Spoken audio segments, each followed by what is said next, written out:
Hey everyone, and welcome to Talk ETFs, ETF.com's weekly video series. My name is Sumit Roy, and I'm Senior Analyst here at ETF.com. Today, I'm speaking with Oktay Kavrak, Director of Communications and Strategy at Leverage Shares. Oktay, great to have you on the show. Thanks a lot, Sumit. Great to be here. So can you tell us a little bit about Leverage Shares? What type of ETFs do you guys manage? So Leverage Shares was actually the pioneer in single stock leveraged ETPs. So this was basically a new category that we invented, I think about 6 years ago, 6 years ago at this point in 2018. So we're basically in the business of making leverage products, as the name implies, and we're predominantly known for leverage single stocks. But since launching, we now have over 150 exchange traded products, a lot of which are around single stocks. But we also have quite a suite around indices, sectors, and even a few themes. Incredible. Of course, single stock ETFs have taken off here in the US over the past year, but it's incredible to know that you pioneered that type of ETF. Can you tell us, Oktay, about the growth of the European ETF industry? Are European investors gravitating towards ETFs in the same way that US investors are? So I would say the European, investing culture overall is quite different from that in the US. So, just when talking about ETFs, I think about half of investors in the US are involved with ETFs, whereas in Europe, this is still less than about 20%, but it is growing. So Europe overall is the world's second largest ETF market, and it's, growing at about 16, 17% a year.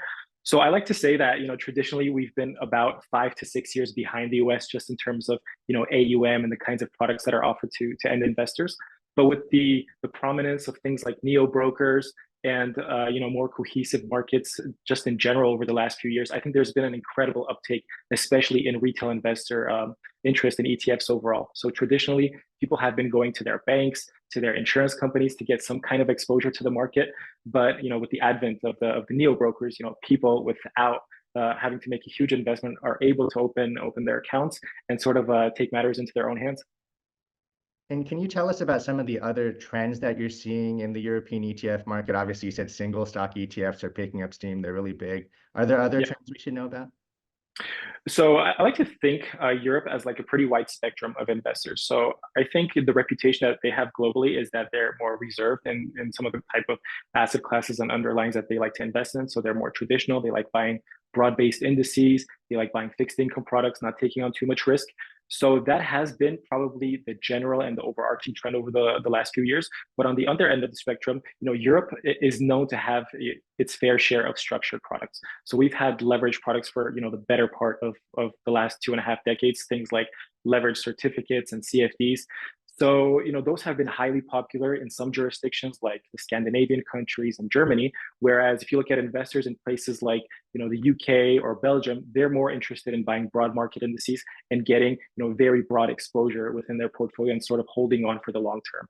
And the trend and the shift towards ETF investing is something that's been picking up with huge steam over the last few years, and that's something that really excites us because we have, as of the last 3 years, the most actively traded exchange traded products on the London Stock Exchange. And of course, Oktay, you have 3 times leveraged ETFs on single stocks, which is more leverage than US investors can get on single stocks.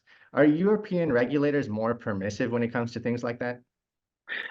So I'm probably not the right person to speak to the regulatory technicals about what the SEC allows and what European regulators allow. But what I can speak to is sort of the discretion or the disclosure nature of the European regulators. So given what I just mentioned, that we have a long tradition of leverage products and other structured products here in Europe, as an issuer, we have certain responsibilities that we have to abide by in order to make sure these products actually reach the end investor. So just to give you an example, we have to create what's called a key information document, which is basically like a 3-pager that gives you all of the ins and outs of every single product in terms of what the product entails, what the key risks are, what the different outcomes could be if you held for for different periods of time. So with those in place, it's actually the brokerage platforms that are the gatekeepers that make sure that these products get into the hands of informed investors. Because as an issuer, obviously that's the last thing that we want. Getting an uninformed investor investing into a leveraged complex product and having bad experience with it. So as an issuer, we do our best to make sure we have all the disclosures in place. We have all the documents translated to different languages just to make sure Spanish people and Italian investors can trade these alike. And at the same time, we dedicate a lot of resources to make sure that people are properly informed in terms of how these products work and how they compare to alternatives like options or futures where they can get similar exposures. And that's what we spend a lot of resources on and make sure we dedicate a lot of time and content to make sure that kind of information is on our website. That's great. And even with those disclosures and that education, it seems like people are piling into some of these leveraged ETFs. I think you have one on Nvidia that's taken off. Can you talk about some of the products that are seeing a lot of demand? Yeah, so traditionally, I think this will come as no surprise to your viewers. Our 3x Tesla has been the most popular of our product suite. The second most popular up until probably the end of 2023 was the 3x inverse Tesla product. And obviously with the surge in Nvidia stock, that's been the next most popular product. So it recently hit 100 million in AUM. So that's ticker symbol NVD3. And just to give you an example of how these products perform in trending markets. So Nvidia stock has basically doubled since the beginning of this year. Our 3x Nvidia product has gone up 5x. So that just shows you that these kinds of products in the right environments can really provide some outsized returns. Incredible. So what are your plans going forward? How is your lineup going to evolve? And might we see, US listed ETFs from you in the future? Or are you going to stick with Europe for now? So actually just today, we launched another 8 exchange traded products on the London Stock Exchange. So these were the first products tracking the Magnificent Seven, for example. We have that in 5x long and 3x short format.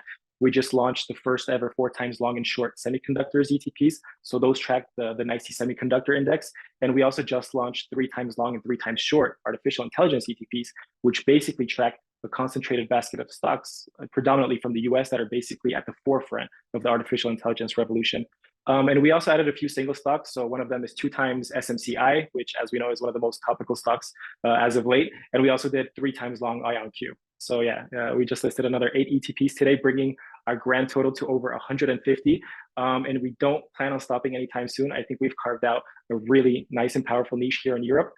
And in terms of expansion globally, it is something that we have considered in the past, but for now, we really want to concentrate on the European market because we feel that we have a very dominant position that we don't want to lose. But we do have a sister company that recently launched in the US called Themes ETFs, which is focused on thematic ETFs.